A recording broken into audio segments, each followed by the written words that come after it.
Mr. Chairman, it's a pleasure for me today to not only introduce a constituent, Michael Carney, but also to certainly embrace the Employment Non-Discrimination Act. I've known Mike Carney's parents for many, many years, and indeed they've been unyielding in their support for me over those years. His sister worked for me when I was mayor of the city of Springfield, and his brother-in-law to this day remains one of my closest advisors.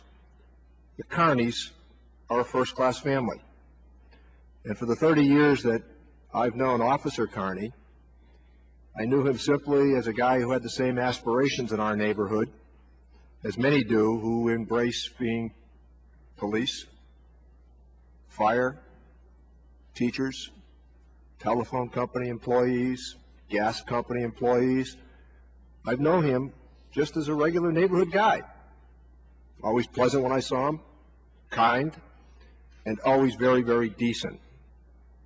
And I'm happy that he's here today to offer his own testimony before your subcommittee. Mike Carney has a very compelling story to tell. I took the time to read that testimony that he's about to offer last evening, and it's very important testimony because it reflects the transition that many neighborhoods across America find themselves in. Like most of us in this Congress, peer review is very important. We all know who the good members of Congress are, just as teachers know who the good teachers are.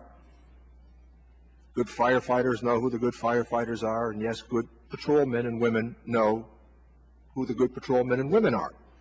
That peer review still in our lives counts for something. And if you were talking to the men and women of the Springfield Police Department, they would confirm my assessment that Mike Carney is a good police officer. He currently does outreach within the Springfield Police Department. He's been great for me to work with over many years. He's a gentleman. He's a very decent public servant. And I'm glad that I had the opportunity today to introduce him to all of you. Thank you, Mr. Chairman. Thank you, Congressman Neal and Congressman Frank and Chairman Andrews. I'm honored and privileged to be here this morning. The bill you are debating, which is so important to the gay and lesbian, bisexual, and transgendered community, is even more important to America. As a first-generation Irish American, I grew up hearing stories that when the Irish looked for jobs in the United States, they found signs that said, "Irish not need apply." I was also told that those days were behind us, that I could be anything that I wanted to be in America. I found out the hard way that that's not true. Today, there remains an invisible and just insidious obstacle to employment that cuts across all racial and ethnic lines in America.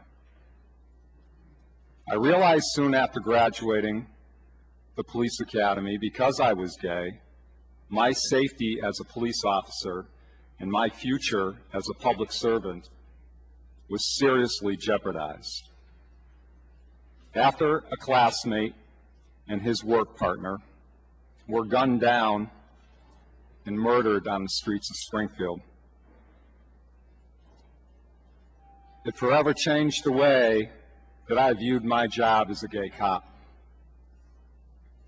Every time my partner and I rolled into a domestic or a gun call, all I would think of was who would notify my life partner. Would he first learn of my shooting on the 11 o'clock news? How would he be treated by my colleagues at my funeral? I'm a good cop, but I've lost 2.5 years of employment fighting to get that job back because I'm gay.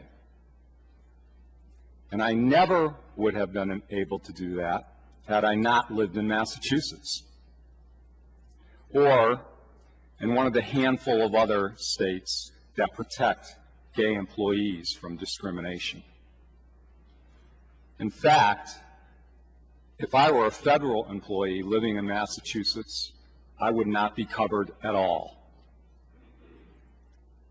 Discrimination impacts the lives of everyone. It not only deprives people of jobs and safe working conditions, it also robs our most vulnerable citizens of the vital services that they would have received from talented and dedicated gay workers. Throughout America, men and women from all backgrounds benefit from the talents and the dedication of gay employees. Many of these employees work without protection because they live in states that have no such guarantees. The Employment Non-Discrimination Act would guarantee that America's gay, lesbian, bisexual, and transgender workforce would never again fear that they might not be hired or be able to keep their jobs solely because of their sexual orientation or their gender identity. I'm proud to be Irish American. I'm proud to be gay. And I'm proud to be a cop in Springfield, Massachusetts.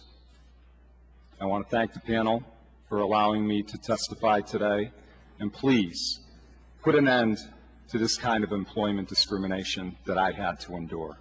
Thank you.